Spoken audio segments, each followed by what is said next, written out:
या बातमीचे प्रायोजक आहेत हॉटेल बडे पीर। आता मटन व चिकन बिर्याणी फक्त 60 रुपयात। आमचा पत्ता लक्ष्मी मार्केट विजापूर वेस्ट आणि दुसरी शाखा मुस्लिम बादशाहपेठ सोलापूर। पदग्रहण सोहळ्यासाठी उपस्थित असलेले आमच्या सगळ्यांचे मार्गदर्शन डॉक्टर रफी साहेब, अल्पसंख्याक आघाडीचे आमचे अध्यक्ष, गेल्या 25 वर्षापासून त्यांनी भारतीय जनता पार्टीची अल्पसंख्याक आघाडी सांभाळली ते आमचे जाकीरभाई। भारतीय जनता पार्टीच्या स्थापनेपासून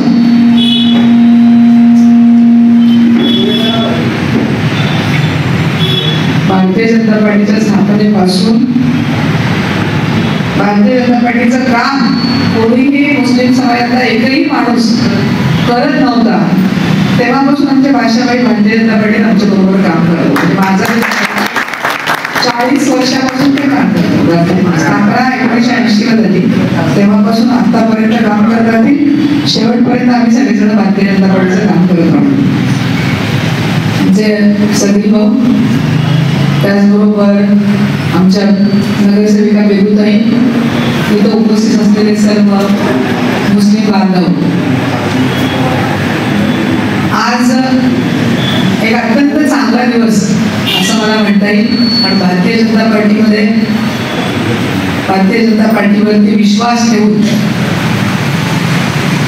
आपल्या भारतीय जनता पार्टीच्या पाठीमागे उभं राहण्यासाठी आणि पद घेण्यासाठी आपण इथे सगळे जाकीरभाईंना सहकार्य केलेलं आहे, त्याबद्दल तुमच्या सगळ्यांचं सर्वात पहिल्यांदा अभिनंदन करतो।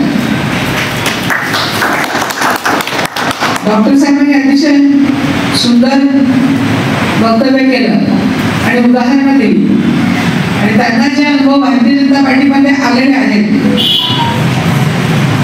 एक असे बघा की भारतीय जनता पार्टी ही हिंदुत्ववादी पार्टी आहे। खरं तर हिंदुत्ववादी पार्टी आहेच, परंतु त्यामध्ये हिंदुत्वाची संकल्पना एवढी मोठी आहे की त्याच्यामध्ये सर्व समाजाचा समावेश आहे। मला आठवतंय, मी शिक्षक म्हणून काम करते, तेव्हा हिंदुस्थान देशामध्ये जो राहणारा प्रत्येक माणूस आहे तो हिंदू आहे।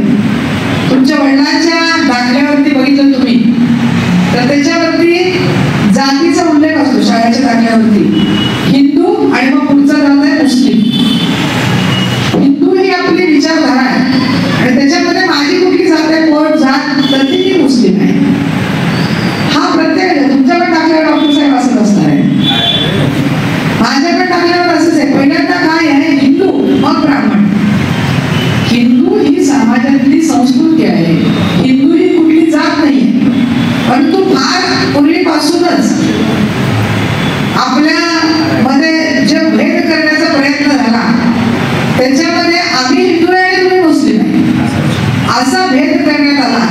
आणि मग हिंदूचे प्रत्येकाची जी उपासना पद्धत आहे ती वेगळी। तुम्ही देवाला मानत नाही पण तुम्ही अल्लाला मानता, आम्ही देवाला मानतो, देवाची उपासना करतो। तुमच्याकडे तुम्ही नमाज पढता, आम्ही देवाला नमस्कार करतो, त्याच्यामध्ये अभिषेक करतो। अशा वेगवेगळ्या पद्धती, आपल्या आपल्या उपासनेच्या पद्धती वेगळ्या वेगळ्या आहेत, पण ध्येय काय आहे, ध्येय ईश्वरापाशी जाणं हे एकच आहे आपल्या सगळ्यांचं। तुमचा अल्लाह म्हणजे आमचा ईश्वरच आहे आणि आमचा देव म्हणजे तुमचा अल्लाच आहे। पण माणसांनी ह्याच्यामध्ये पूर्वीपासूनच काँग्रेसने काय केलंय की मताच्या आधारावरती तुमची मतं मिळवायची म्हणून हिंदू आणि मुस्लिम असा वेगळा भाग करून आपल्याला एकमेकांमध्ये लढायला लावलेलं आहे। तर त्यांना पण मत दिलं असतं, सगळे लोक शहाणे झाले असते, तर सगळ्या लोकांना जर शहाणे झाले असते आणि त्यांच्यामध्ये भेद नसता तर इंग्रजांची संस्कृती त्यांनी अवलंबली। इंग्रज आपल्या देशावरती 150 वर्ष राज्य का केलं इंग्रजांनी, तर घोडा आणि घोडा ची जी संस्कृती होती यांच्यामध्ये मतभेद करा आणि यांना त्यापासून तोडा आणि त्याच्या ध्येयापासून त्याला वंचित केलं तर आपल्याला ही लोकं जोडून आपल्याला त्यांच्यावरती राज्य करता येईल, ही संस्कृती इंग्रजांची काँग्रेसने अवलंबली आणि आपल्याला आपल्यामध्ये भेद निर्माण करून हा हिंदू आणि मुस्लिमचा वाद निर्माण केला। नुकसान कोणाचं झालंय, नुकसान आपल्या समाजाचं झालंय, तुमचंही झालंय आमचंही झालंय की तुम्ही आमच्याकडे विश्वासाने बघत नाही, आम्ही तुमच्याकडे विश्वास ठेवत नाही। ही जी भावना आहे ती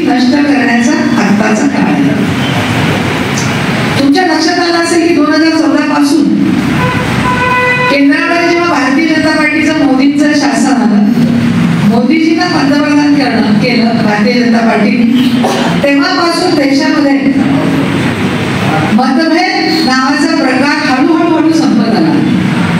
जेव्हा योजना बनवतात देशामध्ये तेव्हा कुठल्याही समाजाला ती योजना मिळू नये, कुठल्याही माणसाला ती योजना मिळवणे असा उद्देश नसतो. तुम्ही सांगा, कोविडमध्ये सर्व समाजाला आजही ज्यांच्याकडे रेशन कार्ड उपलब्ध आहे, केशरी रेशन कार्ड असेल, त्यांच्याकडे आजही त्यांना 5 किलो गहू आणि 5 किलो तांदूळ मोफत मिळतो ना. त्याच्यामध्ये समाजाचा विषय आहे का? उज्ज्वला गॅस योजनेचे लाभार्थी आहेत, त्याच्यामध्ये ज्यांच्या नावावरती, महिलांच्या नावावरती रेशन कार्ड आहे, ज्या कुटुंब प्रमुख महिला असं केलेलं आहे, त्यांना आजही उज्ज्वला गॅस योजनेचा फायदा मिळतो. त्याचबरोबर संजय गांधी निराधारमध्ये ज्या महिलांची नोंद आहे त्यांना आजही पेन्शन मिळते. 75 वर्षाच्या माणसाला जी योजना आहे, श्रावणबाईची योजना, ती सगळ्या समाजाला मिळते. लाडकी बहीणचे पैसे जास्तीत जास्त, आम्ही प्रमाण डाटा बघितला तर मुस्लिम समाजातल्या जास्तीत जास्त महिलांना लाडकी बहिणीच्या योजनेचा फायदा मिळतो. हा सगळा डाटा आमच्याकडे अवेलेबल आहे. मग असं असताना आपल्यामध्ये भेद निर्माण करून समाजामध्ये द्वेष निर्माण करण्याची यंत्रणा आहे आणि ती यंत्रणा सातत्याने आपल्याला भडकवत असते आणि विशेषतः तरुण माणूस याच्यामध्ये जास्त भडकला जातो. कारण तरुणांचं रक्त तरुण असतं, त्याला काहीतरी करायची उर्मी असते.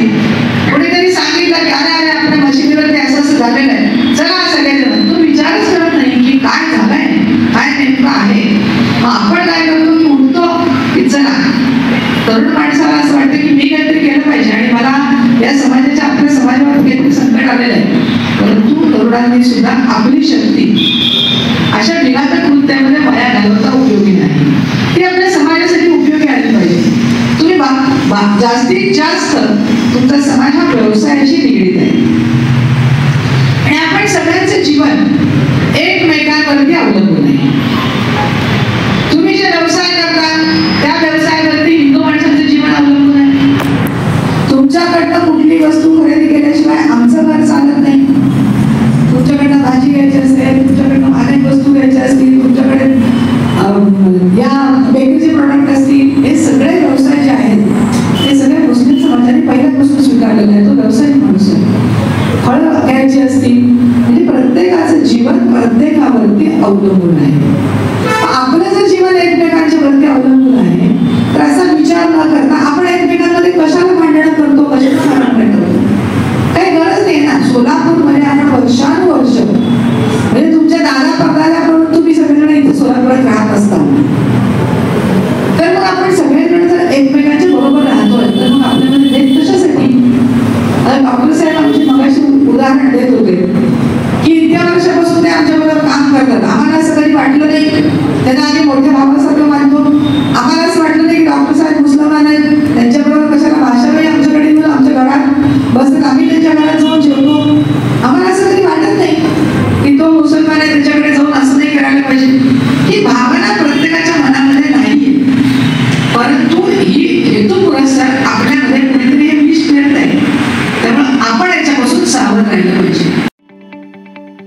ताज्या बातम्या पाहण्यासाठी प्राईम महाराष्ट्र न्यूज चॅनलला सबस्क्राईब करा.